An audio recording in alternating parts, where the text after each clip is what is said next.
10 रुपए का नारियल भगवान के मंदिर में चढ़ाएंगे और 50,000 की मोटरसाइकिल, आजकल तो वो भी लाख पर पहुंच गई 50,000 वाली मोटरसाइकिल। तो ध्यान दीजिएगा, लोग कलयुगी बड़े चतुर होते हैं। एक बूढ़ी अम्मा थी,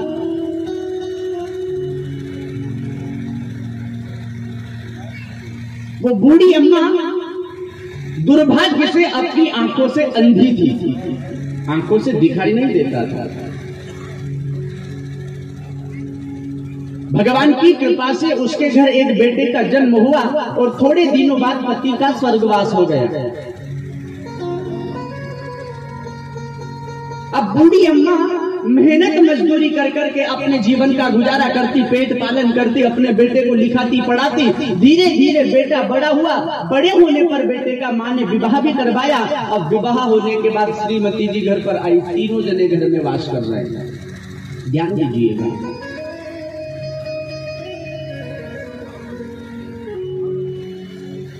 महीना, 2 महीना, साल, 2 साल, 4 साल, 10 साल बीत गए, लेकिन बूढ़ी अम्मा के घर कोई नाती पोता नहीं हुआ। मन में विचार किया, भगवान की लीला भी देखो, आंखों से अंधी हूँ, घर में खाने के लिए अन्न नहीं मिलता, मजदूरी करती हूँ और भगवान ने ना जाने कैसा पहाड़ तोड़ दिया, मेरे घर कोई औलाद ही नहीं है, बेटे के यहाँ कोई बेटा नहीं है, क्या करूं? मन में विचार आया, लोग कहते हैं कि भगवान का भजन पूजन करना चाहिए, भगवान की भक्ति करना चाहिए, तो क्यों ना मैं भगवान की भक्ति करूं। तो इस बूढ़ी अम्मा ने भोले बाबा की भक्ति की। अब भोलेनाथ की भक्ति की ना इस बूढ़ी अम्मा ने, 1 महीने सतत भोले बाबा की भक्ति की, भगवान को प्रसन्न कर लिया। भगवान प्रकट हुए और वरम रूही, वरदान मांगा। बूढ़ी अम्मा से कहा, बेटी वरदान मांग, क्या मांगना चाहती है? तूने 1 महीने मेरी भक्ति की है, सो मैं तुझे एक वरदान देना चाहता हूँ, तू जो मांगेगी दे दूंगा। तो मैं आपसे पूछना चाहता हूँ, बूढ़ी अम्मा को भोलेनाथ एक वरदान देना चाहते हैं, तो बूढ़ी अम्मा के पास में 3 समस्या है और वरदान एक है, तो उसे क्या मांगना चाहिए? आंख मांगना चाहिए, या धन मांगना चाहिए, या बेटा मांगना चाहिए? क्या मांगे? भोले बाबा ने कहा, एक वरदान जो तू मांगेगी दे दूंगा। तो बूढ़ी अम्मा दुविधा में, यदि आंख मांग लूंगी तो घर में कोई औलाद नहीं है, घर में धन नहीं है, आंख लेकर के क्या करूंगी? जिंदगी निकल गई, थोड़ी और रही, निकल जाएगी। विचार आया, धन मांग लूं। फिर विचार किया, धन यदि मांग लूंगी तो फिर उस धन को खाएगा कौन? खाने वाला कोई यह नहीं, मेरे बेटे के घर कोई बेटा बेटी नहीं है, इसलिए बेटा मांग लेती हूँ। फिर विचार आया, यदि बेटा मांग लूंगी तो मेरे बेटे ने तो अपनी जिंदगी बचपन से लेकर के अब तक मजदूरी कर करके बिता दी, लेकिन मेरे बेटे के घर जो बेटा बेटी होंगे कब तक लोगों के यहाँ मजदूरी करते रहेंगे, इसलिए धन मांग लूंगी। फिर दिमाग में बात वही, धन मांग लूंगी तो उसे खाएगा कौन? अब कलयुग की बूढ़ी अम्मा थी साहब, और कलयुग के लोग बड़े चतुर होते हैं। भगवान आप एक वरदान देना चाहते, बोले देवी तू जो मांगेगी मैं तुझे वो एक वरदान दे दूंगा। तू आंख मांगेगी तो आंख दे दूंगा, धन मांगेगी तो धन दे दूंगा, बेटा मांगेगी तो बेटा, जो मांगेगी दे दूंगा।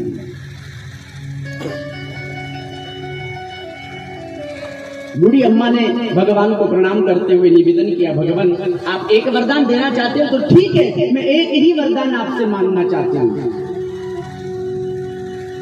भगवान मैं मेरी आंखों से, अभी मेरा वरदान पूरा नहीं हुआ है, भगवान आप यदि देना ही चाहते हो तो मेरा वरदान मुझे दे दो।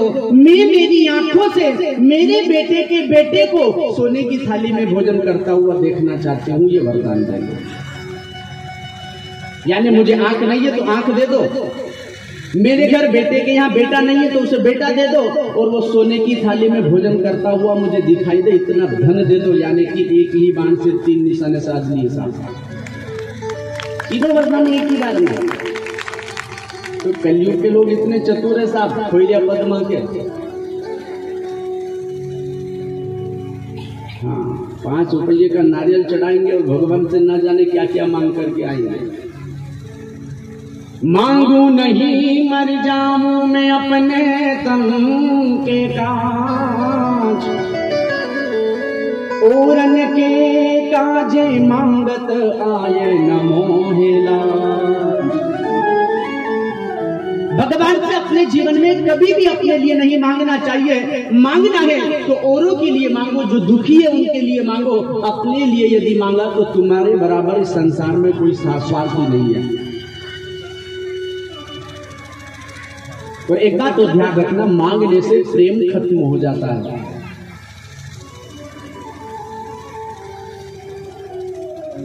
आपने भगवान से 50,000 रुपये की, 1 लाख रुपये की गाड़ी मांग ली, तो आपने कभी भी भगवान को 1 लाख रुपये वापस लौटाए कि तुमने मुझे दिए थे सो तो दे दूं? ध्यान दीजिएगा, आपने आपके ब्याह समधी से, आपके घर कोई कार्य आया तो आपने आपके ब्याह समधी जी से 1 लाख रुपये उधार ले लिए, बोले साहब सोयाबीन में दे दूंगा। अब ब्याई जी साहब ने 1 लाख रुपये दे दिए, आपने सोयाबीन में देने का वादा किया, सोयाबीन गल गई, खराब हो गई, सोयाबीन में पैसे नहीं आ पाए, बोले साहब क्षमा करें गेहूं चने में दे दूंगा, अब पैसे नहीं हो पाए। ब्याई जी ने कहा अपना ही तो यही है, कोई बात नहीं, गेहूं चने में दे देगा। गेहूं चना आपने बोया और गेहूं चने में राधे राधे हवा चली, तूफान चला, गेहूं खत्म कर दिए गए, गेहूं की फसल भी अच्छी नहीं हुई। अब ब्याई जी आए, बोले ब्याई जी साहब आपने कहा था गेहूं की फसल में, बोले ब्याई जी अब आप खुद समझदार हो, ये सारी फसल बर्बाद हो गई। बोले कोई बात नहीं, आगे फिर जब व्यवस्था हो जब देते। साल बिता दिया, 2 साल बिता दिया, कब तक आपके ब्याई जी समझाएंगे? कब तक आपके ब्याई जी मानेंगे? 1 साल नहीं दिया, 2 साल नहीं दिया, 3 साल तो देना होगा, अन्यथा फिर अरे यार मेरा ब्याई तो बड़ा बेईमान है, झूठा है, 1 साल की कही थी, 5 साल हो गए आज तक पैसे नहीं दिए। तो विचार करो, जब ब्याई के संबंध में पैसों को लेकर के मांग करके रिश्ता खराब हो जाता है, प्रेम संबंध में खटास आ जाती है, तो भक्त यदि परमात्मा से मांग करके लाता है और परमात्मा को यदि वापस नहीं लौटाता है, तो क्या भगवान के और भक्ति के बीच में खटास नहीं आएगी?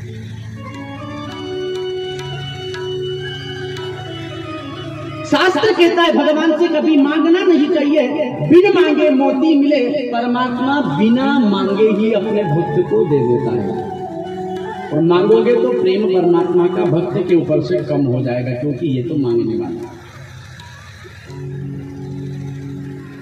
मांगने की आदत जाती नहीं है, तेरे आगे लाज काना आती नहीं।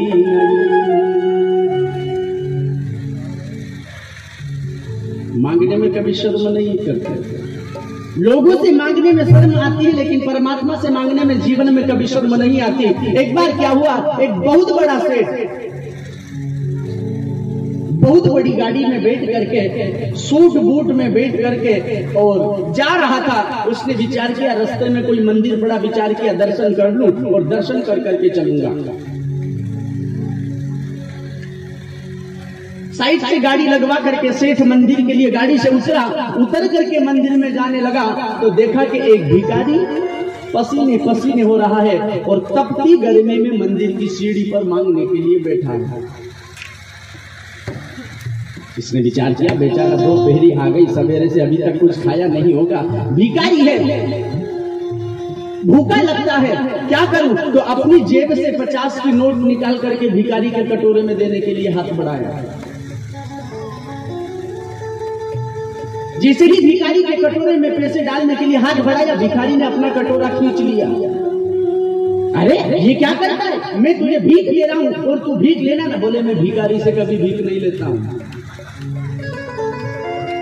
इतना बड़ा सेठ इतनी बड़ी गाड़ी में बैठ करके आया और भिखारी कह रहा है कि भिखारी?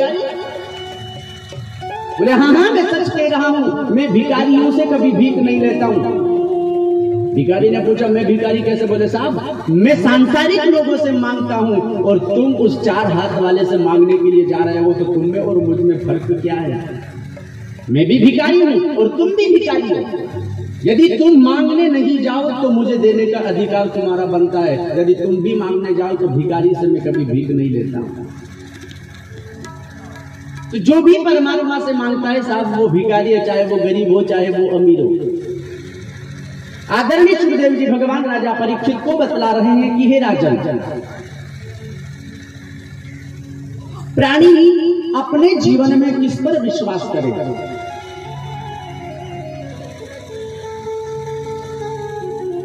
दुख में सुमिरन सब करे और सुख में करे न को। जो सुख में सुमिरन करे तो दुख काहे को।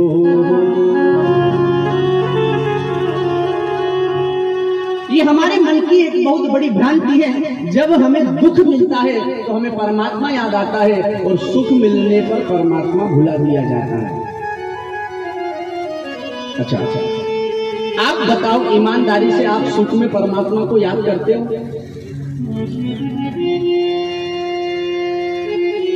ध्यान देना, मेरी बात को समझना। आपका बाबा, आपका पिता विचार का इच्छा थी कि मैं मेरे बेटे के लिए एक जीप लेकर के आऊं, एक 4 व्हीलर गाड़ी लेकर के आऊं, लेकिन बाबा की इच्छा पूरी नहीं हुई और बाबा मर गया। बाबा के मरने के 2 साल बाद आप गाड़ी लेकर के आ गए, सुख की घड़ी आ गई। अब आप गाड़ी लेकर के आओगे तो मन में क्या करोगे? भगवान ने कैसा किया, मेरा बाबा चला गया, मेरा बाप आज जिंदा होता तो उसे इस जीप में बिठा करके यात्रा करवाता, घुमाता। उसकी बड़ी इच्छा थी जीप में बैठने।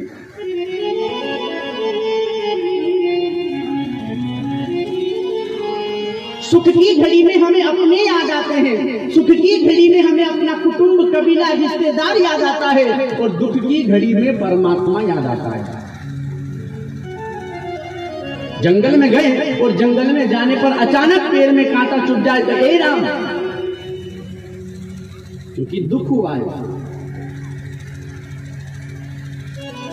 और यदि हमने अपने जीवन में ये नियम बना लिया कि सुख भी होगा तो भी हम तेरे हैं, दुख भी होगा तो भी हम तेरे हैं, सुख में दुख में दोनों समय में हम तेरा स्मरण करेंगे, तो मुझे विश्वास है यदि सुख में भी परमात्मा को भजना प्रारंभ कर दिया तो परमात्मा दुख ही नहीं आने देगा। और एक बात और ध्यान रखना, माता कुंती भगवान द्वारिकाधीश जब महाभारत का युद्ध संपूर्ण करवा करके जाने लगे ना, तो माता कुंती समझ गई कि ये द्वारिकाधीश भगवान है। मैं तो इसे साधारण समझ रही थी, ये तो परब्रह्म है, नारायण है। भगवान को रोक लिया, मां ने निवेदन किया, भगवान मुझे क्षमा कर दो, मैं आपको मेरे भाई का बेटा समझ रही थी, साधारण पुरुष समझ रही थी, आप तो ब्रह्म हो। भगवान ने कहा नहीं बुआ, मैं कोई ब्रह्म नहीं, मैं कोई भगवान नहीं, मैं तो तुम्हारे बेटे के समान हूं। बोले नहीं भगवान।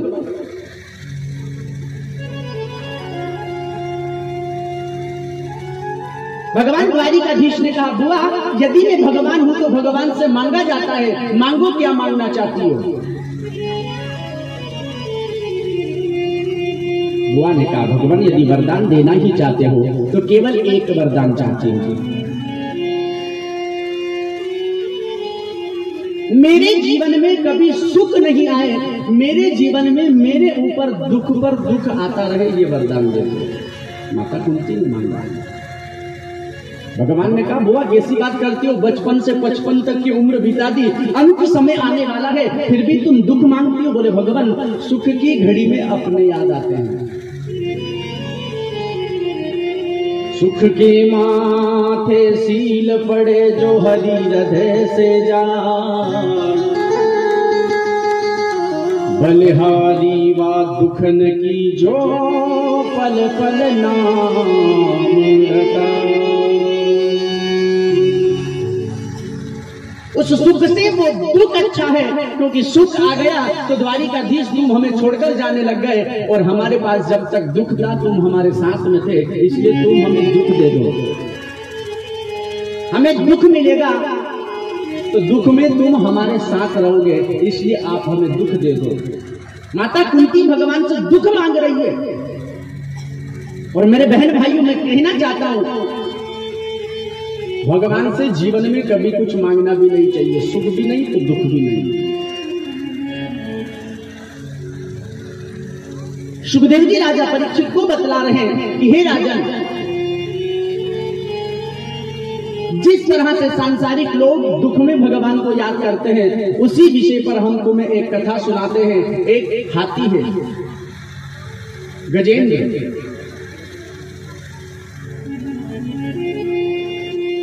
द्रविड़ देश का राजा, श्राप से हाथी बनकर के जीवन व्यापन कर रहा है। बहुत बड़ा जिसका परिवार है। एक दिन हाथी ने मन में विचार किया, चलो क्यों ना अपने पूरे परिवार को लेकर के, अपने पूरे परिकर को लेकर के कहीं घूमने के लिए चले।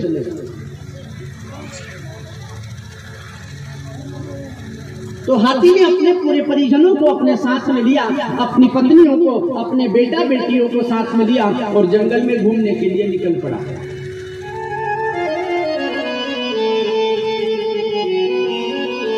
जंगल में घूमने के लिए निकला, बहुत दूर निकल गया।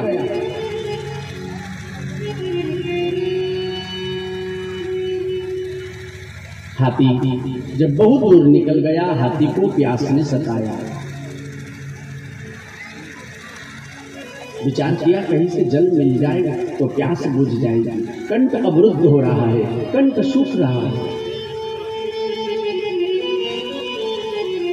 इधर उधर जल ढूंढने लगा ना, तो हाथी को कहीं जल दिखाई नहीं दिया। एक पर्वत पर चढ़ करके देखा तो एक सरोवर दिखाई दिया।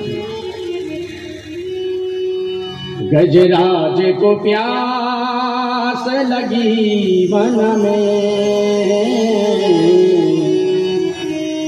जल पीवन नीर सरोवर यार। गजराज ने पाँव धरो जल में, तब ग्राह ने आकर पाँव दबा।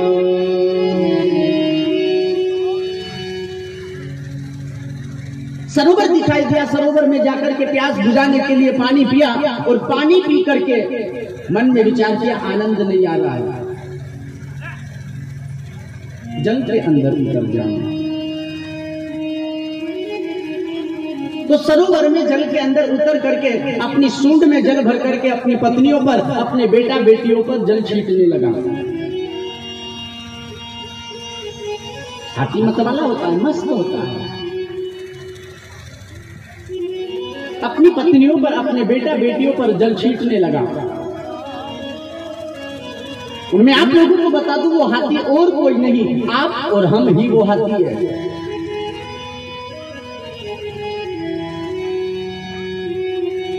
हाथी जंगल में है और हम इस मृत्यु लोक की इस माया जाल में हैं। हाथी को जल की प्यास लगी है और आप और हम लोगों को धन की प्यास लगी है। हाथी जल के लिए भटक रहा है और हम धन के लिए भटक रहे हैं। हाथी को जब जल मिल गया, प्यास बुझ गई।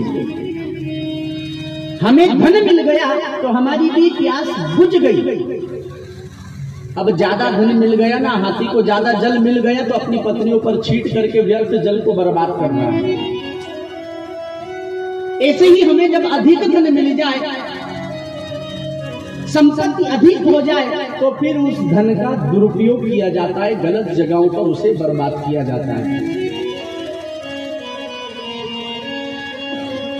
हाथी की तरह उसे व्यर्थ नष्ट कर दिया जाता है ज्यादा धन। और मैं तो कहना चाहता हूं साहब, अधिक धन भी जीवन को नरक की ओर लेकर के जाता है।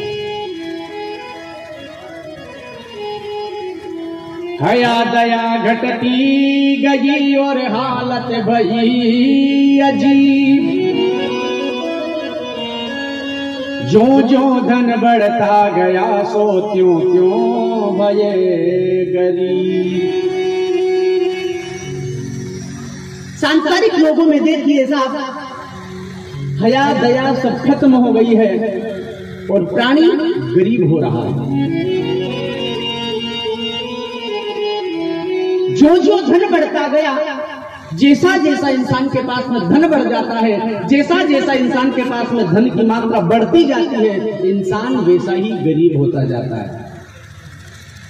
ऐसे ऐसे लोग देखे जिनके पास में ये पता नहीं कि कितनी संपत्ति है। लाखों करोड़ों रुपये की संपत्ति है, लेकिन उनके यहाँ चंदा मांगने जाओ ना,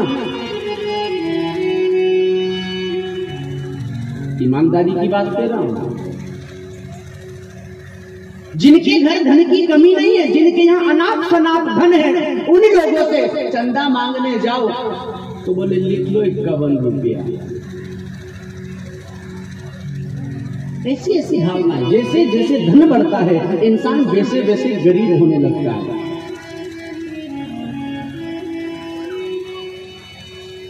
हाथी मस्त होकर के जल छीट रहा है अपनी पत्नियों पर, अपने बेटा बेटियों पर, पांव नीचे जल में है, एक मगरमच्छ ने आकर के पांव पकड़ लिया।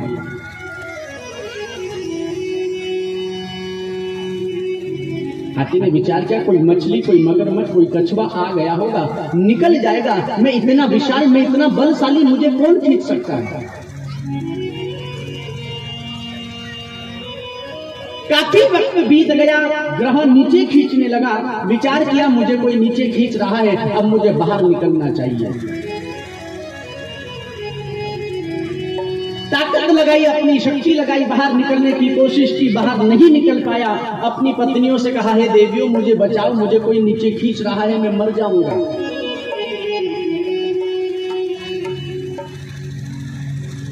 पत्नियों ने अपनी सूंड में सूंड लगा करके पति को बाहर खींचने का प्रयास किया, नहीं खींच पाई।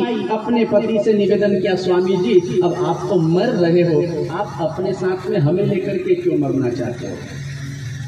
आज पत्नियों ने साथ छोड़ दिया,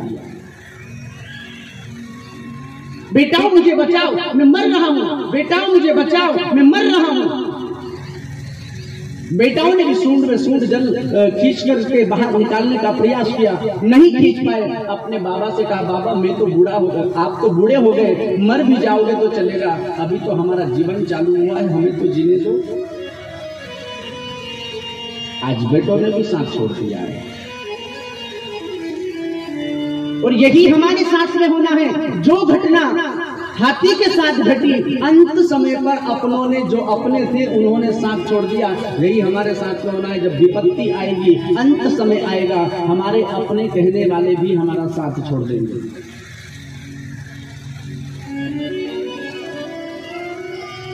किसी ने बहुत सुंदर कहा है साहब, संत सगे ना गुरु सगे, पूरी अंत समय पर राम,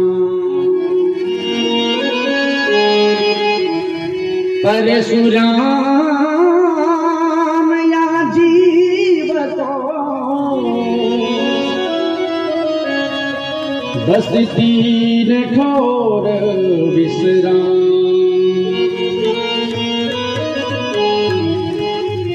संत सगाना, गुरु सगाना या सगा संसार, अंत समय पर केवल परमात्मा हमारा सगा है। और कहा है साहब तीन ठोर विश्राम, केवल तीन जगह प्राणी को विश्राम मिलता है, शांति मिलती है। जीवन में प्राणी को केवल तीन जगह शांति मिलती है, और जिसे तीन जगह शांति नहीं मिली उसे जीवन में कहीं शांति भी नहीं मिलने वाली है। कौन कौन सी तीन जगह, ध्यान देना। सबसे प्रथम अपनी मां की गोद। बेटा यदि दुखी है, कोई दुख सता रहा है, कोई चिंता सता रही है, और बेटा अपनी मां के गोद में सिर रख करके लेट जाए, और मां ने यदि ममता का हाथ फेर दिया तो दुख हल्का हो जाएगा, क्योंकि मां साथ है।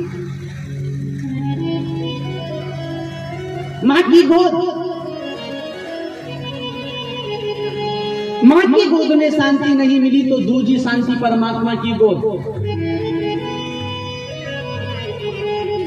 दुख है, टेंशन है, गम है, परमात्मा के द्वार पर जाकर मंदिर में रो करके अपना दुखड़ा परमात्मा को सुना दो, और रो करके यदि अपना दुख परमात्मा को सुना दिया तो मन में अपने आप शांति पैदा होगी कि भगवान मेरी सुन रहा है।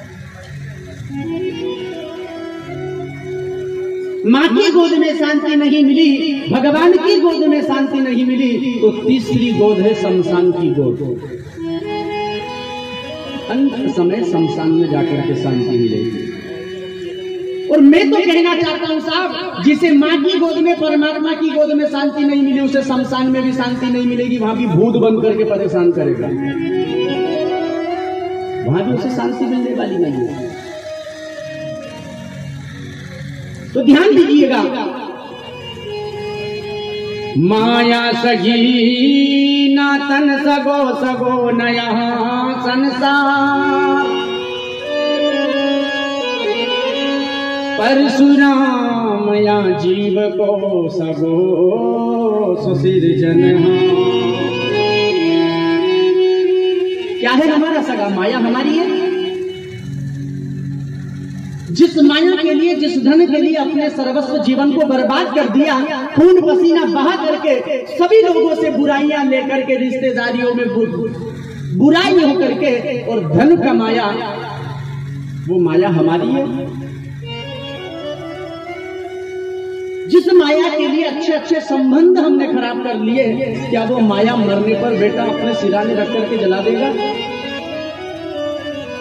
फिर क्यों उस माया के पीछे पड़ करके हम अपने रिश्ते संबंधों को खराब करें? माया सगी ना तन सगो, ना ये शरीर हमारा सगा है।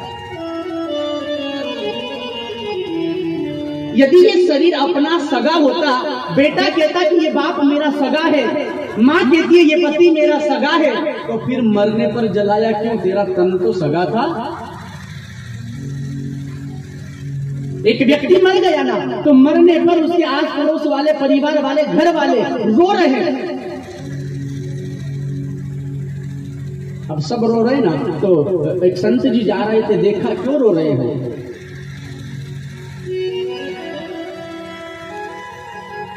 बोले बाबा ये हमारा पति था, ये हमारा भाई था, ये हमारा बेटा था, मर गया इसलिए रोना आ रहा है। तो तुम रो किसके लिए रहे हो? बोले बाबा ये हमारा था। बाबा ने कहा तुम आत्मा के लिए रो रहे हो कि शरीर के लिए रो रहे हो? बाबा कैसी बात करते हो? बोले हाँ बहन सच कह रहा हूँ, आत्मा के लिए यदि रो रहे हो तो आत्मा कभी मरती नहीं है, और शरीर के लिए यदि रो रहे हो तो शरीर तो सामने पड़ा है, फिर रो क्यों रहे हो? यदि आत्मा के लिए रोते हो तो आत्मा मरती नहीं है, फिर रोना किस बात का? और शरीर के लिए यदि रोया जा रहा है तो शरीर को उठा करके किसी अलमारी में ले जा करके कांच में मंडवा करके घर में रख लो, फिर रोना किस बात का है? लेकिन साहब उस परमात्मा की माया ऐसी है ना, इतना मोह में डाल देता है, इतना प्रेम पास में बांध देता है कि किसी के वियोग का दर्द सहन नहीं होता है। उसकी लीला है साहब, तेरी माया का न पाया कोई पार, लीला तेरी पूरी। माया सगी ना तन सगो, ना ये शरीर हमारा सगा है, सगो न यह संसार, ना ये संसार में रहने वाले हमारे सगे हैं, ना अपने हैं। हमारा सगा यदि तो ये तो वो है केवल परमात्मा। तो कहा है साहब किसी ने, राम के साथी क्या क्या थे, जब वक्त पड़ा तब कोई नहीं, सब दोस्त हैं अपने मतलब के, दुनिया में किसी का कोई नहीं, दुनिया में किसी का कोई नहीं है। सूर्य नर मुनि जन के यहाँ रीति, स्वार्थ लाग करई सब प्रीति, केवल सभी का प्रेम स्वार्थ पर टिका हुआ है। बेटा यदि बाप से प्रेम करता है तो स्वार्थ है, बाप यदि बेटे से प्रेम करता है तो स्वार्थ है, पति पत्नी से प्रेम करता है तो स्वार्थ है। बाप को स्वार्थ है कि मेरे बूढ़े होने पर मेरा बेटा मेरा सहारा होगा, बेटे को स्वार्थ है कि बाप मरने पर सारी जायदाद मेरे नाम कर करके जाएगा। यदि सेवा नहीं की तो हो ना हो, बाप दे या ना दे। अच्छा एक बात प्रैक्टिकल कर करके देखना, आज की इस कलयुग की दुनिया में मैं अनुभव के द्वारा बतला रहा हूं।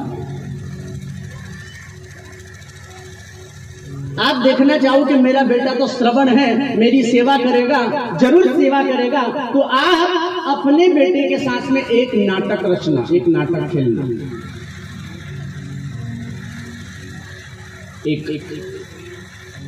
स्टाम्प बुलवाना और स्टाम्प बुलवा करके सरपंच साहब के दस्तखत करवाना और दस्तखत करवा करके उस पर लिख देना कि झूठा कागज, मैं मेरी सारी जमीन मेरे मरने के बाद मंदिर के नाम दान करता हूं। ये कागज लिख करके और अपने औलाद को, अपनी बहू को रोज बताना। फिर देखो आपकी औलाद आपकी सेवा करती है। यदि स्वार्थ नहीं है तो अपनी जमीन आप मंदिर में दान करने का एक झूठा कागज बनवाओ और अपनी औलाद को रोज बताओ। फिर आपकी बेटी, आपकी बहू, आपकी औलाद आपकी सेवा करती है। जानना बहू आएगी, देखेगी, लो सारी जमीन को मंदिर के नाम दान कर दियो, रोटी हम खिला रहे हैं, जाओ मंदिर में ही खाना।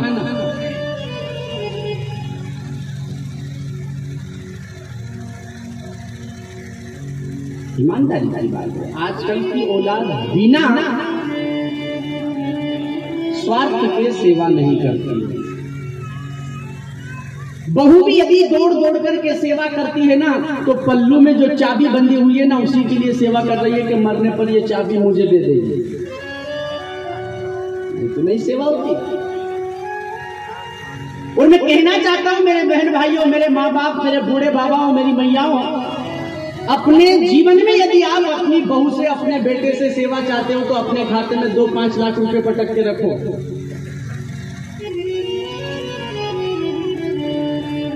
आपके खाते में यदि 2-5 लाख रुपये होंगे तो उस रुपये के लोभ में आपकी बहू, आपका बेटा आपकी सेवा करेगा, अन्यथा सेवा की इच्छा मत करना कि आज की औलाद सेवा करेगा।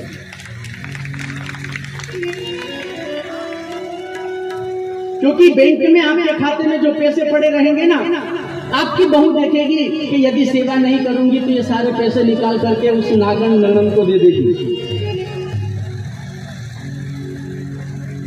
हाँ, इसलिए दौड़ दौड़ करके सेवा करती है। यदि धन है तो, और धन नहीं है तो हमारा सेवा करने वाला कोई नहीं है। आजकल तो कहते हैं साहब, बाप बड़ा ना भैया सबसे बड़ा।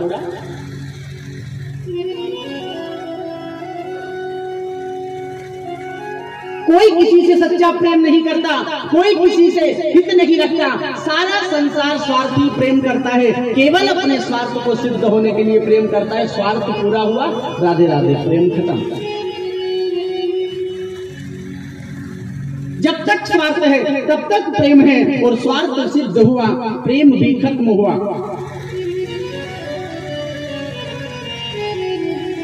और किसी ने बहुत सुंदर कहा है साहब, अधा की मोहनी सूरत बिगाड़ देती है, और बड़े बड़ों को ये जरूरत बिगाड़ देती है। इस रंग भरी दुनिया में संभल कर चलना यारो, क्योंकि अच्छे अच्छों को औरत बिगाड़ देती है। क्षमा चाहूंगा मेरी बहनों, लेकिन ये शब्द क्यों कहा गया कि अच्छे अच्छों को औरत बिगाड़ देती है? जो बेटा अपनी माँ से एक पल दूर नहीं रह सकता था, जो बेटा अपनी माँ के बिना अनुमति के इधर से उधर पैर नहीं रखता था, वो बेटा श्रीमती जी के आ जाने पर माँ बाप की आज्ञाओं का उल्लंघन करना सीख लेता है। बहुत सुंदर किसी ने कहा है मेरे बहन भाइयों, गैरों से गिला क्या करे जब अपने बदल गए।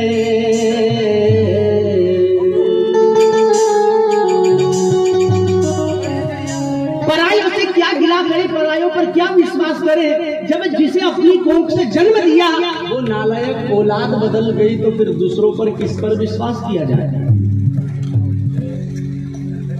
जिस बेटे को 9 महीने अपनी कोख में रख करके खून पसीना बहाया,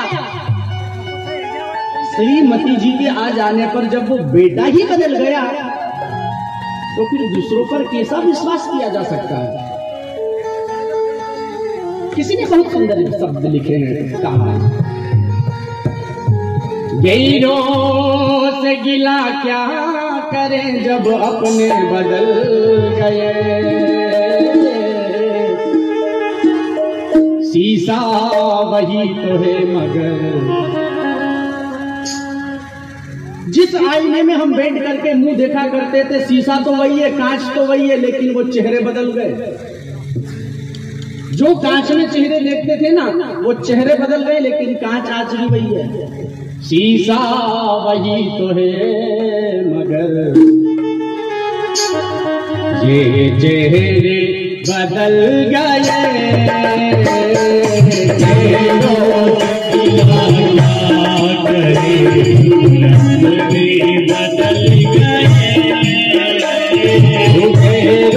से गिला क्या करे जब अपने बदल गए।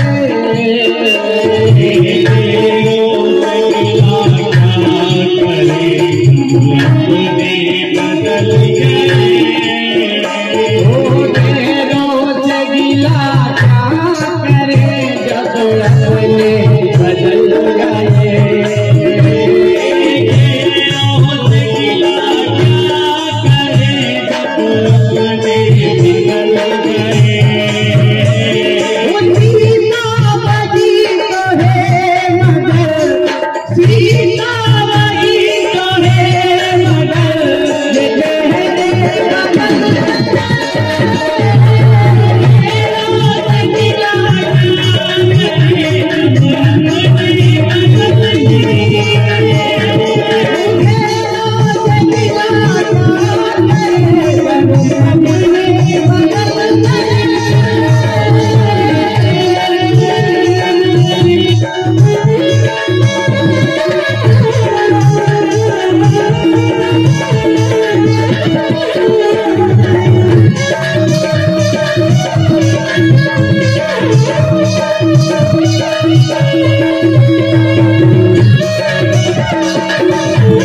तेरी नजरों फिर भी ये तेरी नजरों में ताले बदल गए।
अपनी किस्मत पर एक बार किसको है मिल जाए अगर खुशी, इनकार किसको है? कौन नहीं चाहता कि खुशी मिल जाए अगर खुशी, इनकार किसको है? और कुछ ना कुछ मजबूरी रही होगी मेरे यारों उसकी भी, और कोई ना कोई मजबूरी रही होगी मेरे यारों उसकी भी, वरना कमबख्त जुदाई से प्यार किसको है? कौन बेटा है जो अपनी माँ से दूर होकर के जीना चाहता है? कौन औलाद होगी जो अपनी माँ बाप से दूर रहना चाहता है? लेकिन साहब मजबूरी जो आई है ना दूसरे घर की, मजबूरी बन गई है कि माँ बाप से अलग रहना पड़ रहा है, वरना माँ बाप से जुदा होकर के वो जी नहीं सकता, माँ बाप से अलग रहना नहीं चाहता। गुजरी जिंदगी देना चाहता हूँ मेरे भाइयों, कल पर विचार करने वाले लोगों से, गुजरी जिंदगी तो उसे याद मत कर, जो हो गया है अच्छा हुआ, जो होगा अच्छा होगा। गुजरी तेरी जिंदगी उसे याद मत कर, किस्मत में जो लिखा है उसकी फरियाद मत कर, किस्मत में जो लिखा है उसकी फरियाद मत कर। जो होना है वो होकर के रहेगा, जो होना है वो होकर के रहेगा। कल की चिंता में तू आज की खुशी बर्बाद मत कर। आज जो समय मिल रहा है इसे दिल खोल करके जी ले, जो होना है उसको देखा जाएगा। गैरों से गिला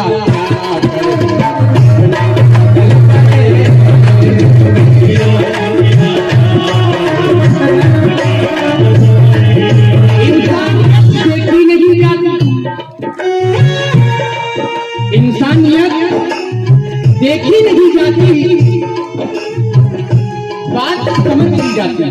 बहुत सुंदर किसी बात ने कही है, इंसानियत वाले लोगों की ना बात होती है और चुगलखोरों की ना कोई समाज होती है।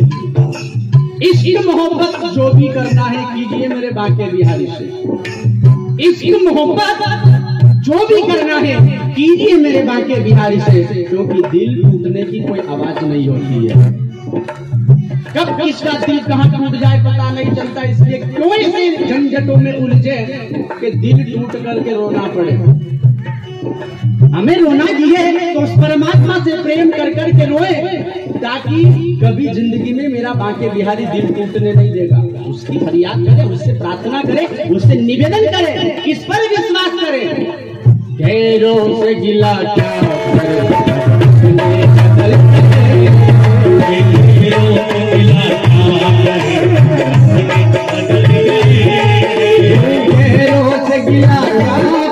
जब अपने बदल गए,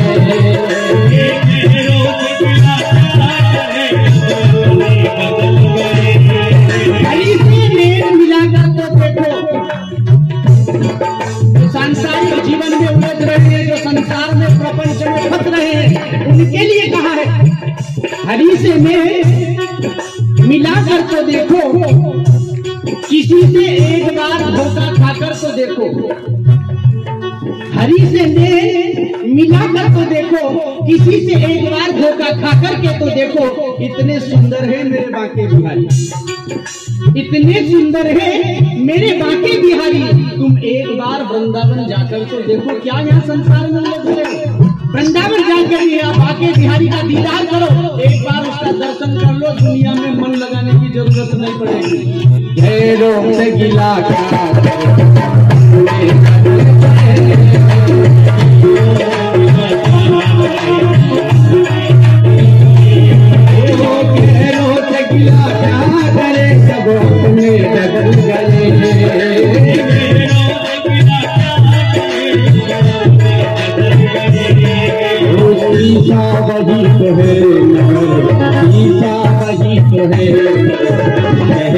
बदल गए।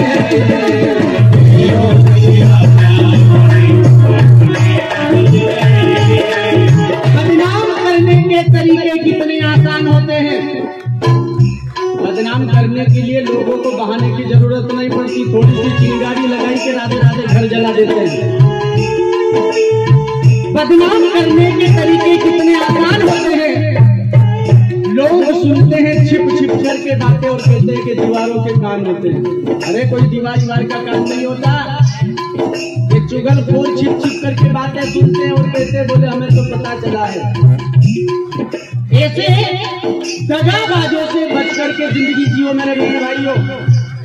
कहना चाहता हूँ, विश्वास यदि करना है, प्रेम यदि करना है, मोहब्बत यदि करना है तो मेरे बांके बिहारी से कर लो और इसी पर विश्वास कर लो, आपकी नैया भव से पार हो जाएगी। घेरों से गिला क्या करे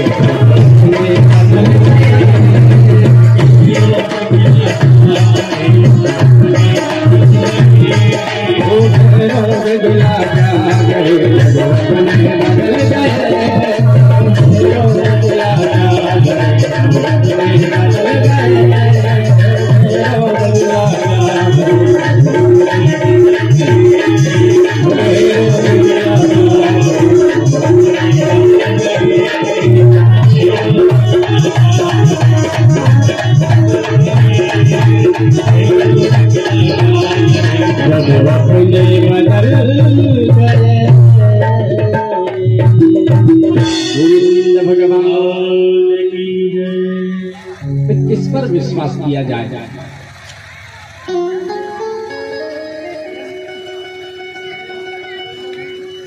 देखो ना, संसार में तो कोई विश्वास लायक नहीं है। केवल परमात्मा के सिवा किसी पर विश्वास बनता नहीं है। मेरे बहन भाइयों, आज गजराज का साथ उसकी पत्नियों ने छोड़ दिया। बन जाते हैं सारे रिश्ते जब पैसा पास होता है। टूट जाता है वो रिश्ता गरीबी में जो रिश्ता खास होता है। जब तक धन है ना, जब तक रुपया है ना, जब तक पैसा है ना, तब तक रिश्ते नाते सगे संबंधी परिवार वाले हमारे हैं। और जिस दिन हमारे पास कुछ नहीं होगा ना तो हमें अपना कहने वाले कह देंगे साहब इसे तो हम पहचानते थे, दूर का हमारा कोई रिश्तेदार है। लेकिन साहब गरीबी मजबूरी एक ऐसी चीज है, हटाकर खाक को दाना उठाना सीख लेता है। हटाकर खाक को दाना उठाकर सीख लेता है। परिंदा 4 दिनों में फड़फड़ाना सीख लेता है। गरीबी लेकर देती है बिन मांगे ऐसा हुनर, मांगने की जरूरत नहीं पड़ती। गरीबी लेकर के देती है बिन मांगे ऐसा हुनर कि नाजुक पांव भी रिक्शा चलाना सीख लेता है। जिसने कभी जीवन में गिलास नहीं उठाया ना, मजबूरी ऐसी आ जाती है साहब कि उसे भी मेहनत मजदूरी काम काज करना पड़ जाता है। मेरे बहन भाइयों, आज हाथी का साथ उसके ही परिवार वालों ने, उसके ही अपनों ने छोड़ दिया।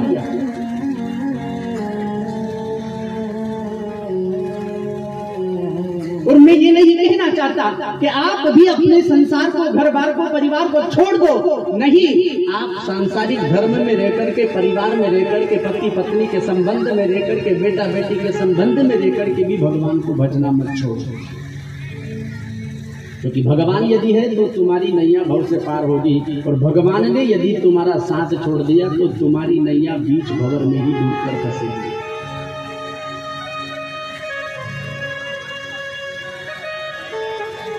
आदरणीय सुखदेव जी राजा परीक्षित को बतला रहे हैं, दिल भर सूंड रही जल ऊपर।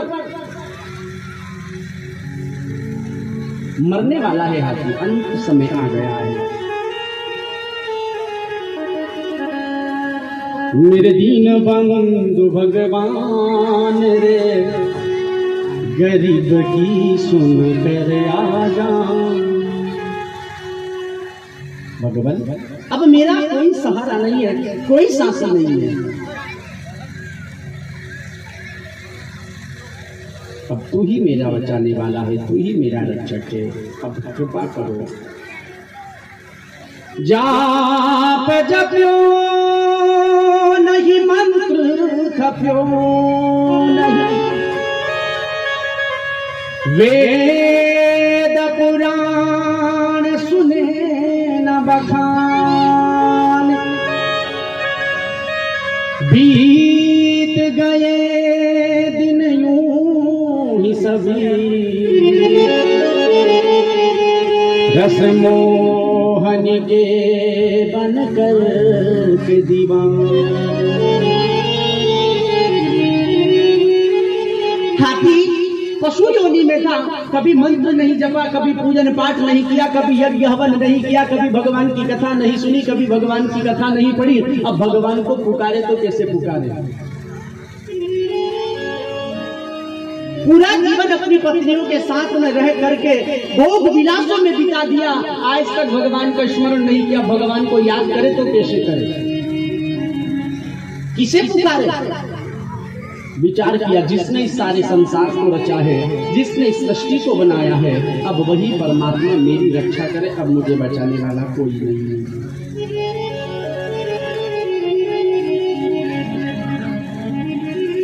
आवाज लगाई भगवान ने प्रभु को, नारायण को, हे हरि।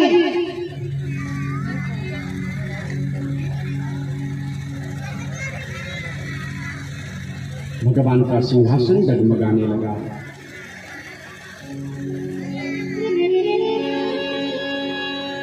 भगवान चलने लगे ना अपने भक्त को बचाने के लिए, तो गरुड़ से कहा, गरुड़ जल्दी मुझे मेरे भक्त के पास लेकर के चलो। तो गरुड़ को अभिमान हो गया कि नारायण का काम मेरे बिना कुछ काम नहीं चलता, मैं लेकर के जाता हूं तो ही नारायण जा सकते हैं। अभिमान आ गया गरुड़ को उसी वक्त। गरुड़ जल्दी मुझे लेकर के मेरे भक्त के पास चलो, मेरा भक्त मुझे पुकार रहा है। अब गरुड़ को अभिमान आया, गरुड़ ने कहा, भगवान बैठो तो सही। भगवान ने एक उंगली रखी, गरुड़ जल्दी चलो, मेरा भक्त मुझे पुकार रहा है। भगवान क्यों मजाक करते हो, बैठो तो सही, फिर लेकर के चलूंगा। भगवान ने उंगली रखी है, मेरा आदेश से जल्दी से चलो। अब गरुड़ जैसे ही उड़ने लगा तो पंख फड़फड़ा करके वहीं पछाड़ खा गया। हाथ जोड़ करके भगवान से निवेदन किया, भगवान मुझे अभिमान था, मुझे गर्व था कि मैं आपको अपने ऊपर बिठाकर लेकर के चलता हूं, लेकिन आज आपने मेरा अभिमान दूर कर दिया कि आप खुद अपने पांव तले मुझे दबा करके लेकर के चलते हो। आज मेरा अपराध क्षमा करो। जाने लगे ना तो माता लक्ष्मी ने हाथ पकड़ लिया। हाथ पकड़ कमला कहे, अजी कहाँ जात ब्रजराम। हाथों थी कमला सुनी, और थी सुनी गजराज। जाने लगे ना तो माँ ने हाथ पकड़ लिया, पूछा कहाँ जा रहे हो आज बिना बताए? तो विचार कीजिएगा, भगवान ने जो शब्द माँ लक्ष्मी से कहा, कितने समय में भगवान आ गए। हाथों थी कमला सुनी, माँ लक्ष्मी से भगवान कह रहे कि हाँ, थी भी नहीं कर पाए, जी शब्द कब पूरा हुआ कि हाथों माता लक्ष्मी ने सुना और थी गजेंद्र ने, हाथी ने सुना। अब विचार करो हाथी को बोलने में कितना समय लगता है। हमारे मुंह से हम हाथी का नाम ले तो हाथी नाम लेने में कितना समय लगता है। इतने से समय में मेरे परमात्मा अपने भक्त को बचाने के लिए वैकुंठ से मृत्यु लोक में आ गई। इतने से समय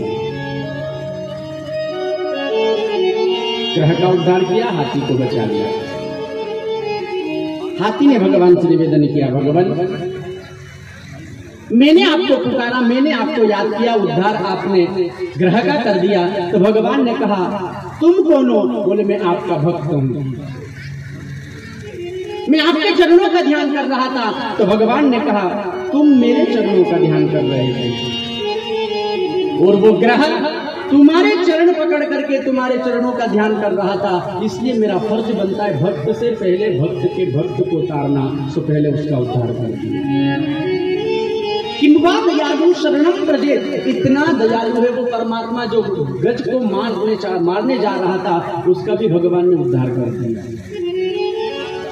बंधन मुक्त हुआ। आदरणीय सुखदेव जी भगवान बतला रहे परीक्षित, कोई भी प्राणी यदि मन लगा करके गजेंद्र मोक्ष की कथा को श्रवण करता है, उस प्राणी के बंधन हमेशा हमेशा के लिए खत्म हो जाता है। कोई प्राणी बंधन में बंधा हुआ हो, उस प्राणी के निमित्त यदि गजेंद्र मोक्ष का पाठ किया जाए, संकल्प करवा करके, तो वो प्राणी बंधन से मुक्त हो सकता है गजेंद्र मोक्ष के पाठ से। ये भागवत बतला रही है।